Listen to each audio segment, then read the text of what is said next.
అందరికీ నమస్కారం. నా పేరు కందిశంకర్. మాది బొమ్మనపల్లి గ్రామం. నేను 1వ వార్డు మెంబర్ను. ఈరోజు మా గ్రామంలో మహిళా సంఘ భవన నిర్మాణానికి శంకుస్థాపనకు ఇచ్చేసినటువంటి గౌరవనీయులు పెద్దలు హుస్నాబాద్ ఎమ్మెల్యే రవాణా శాఖ మరియు బీసీ శాఖ మంత్రులు పొన్నం ప్రభాకర్ గారు విచ్చేసిన సందర్భంగా కార్యక్రమం అనంతరం సార్ను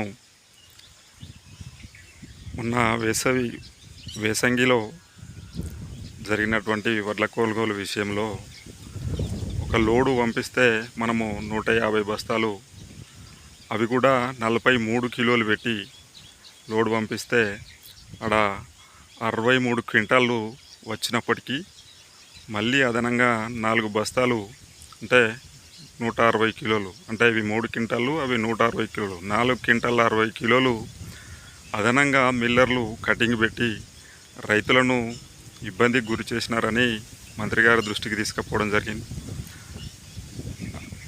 ఆ సమయంలో మంత్రి గారు ఏమన్నారంటే, వడ్లు పట్టకపోతే మేమేం చేయలేము అని చెప్పి అన్నారు.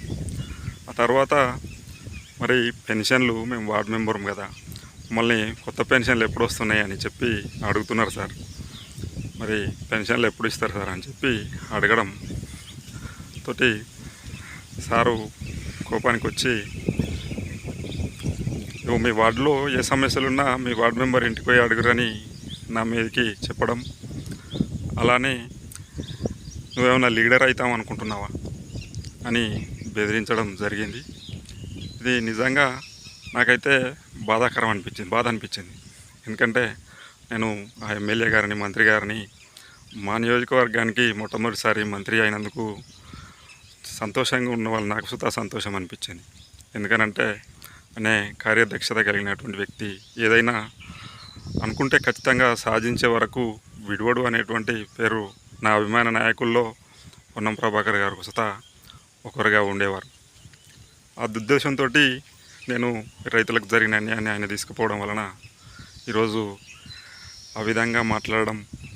సరే, నేను వార్డు మెంబర్ను, నా మీదకి నా వార్డు ప్రజలను ఉసిగొల్పినట్టు మాట్లాడినప్పుడు, మరి మీరు ఒక నియోజకవర్గానికి ఎమ్మెల్యే గారు, మరిగా మీరు ఒక రాజ్యాంగబద్ధమైనటువంటి పదవిలో ఉండి రాష్ట్రంలోనే ముఖ్యమంత్రి గారి తర్వాత మీరు ద్వితీయ స్థానంలో ఉంటే రెండో స్థానంలో ఉన్నటువంటి మంత్రి మరియు ఇలా మాట్లాడడం నాకు నిజంగా నా మనసును బాగా కలిసివేసింది. నాకైతే ఇప్పటికీ 3-4 గంటలైనా నేనేదో అదనిపించి నాకు బాధ ఇప్పటికీ నాకు అదనిపిస్తలేదు. చాలా బాధపడుతున్నాను. ఈ సందర్భంగా అందరూ గమనించాలని కోరుకుంటున్నాను.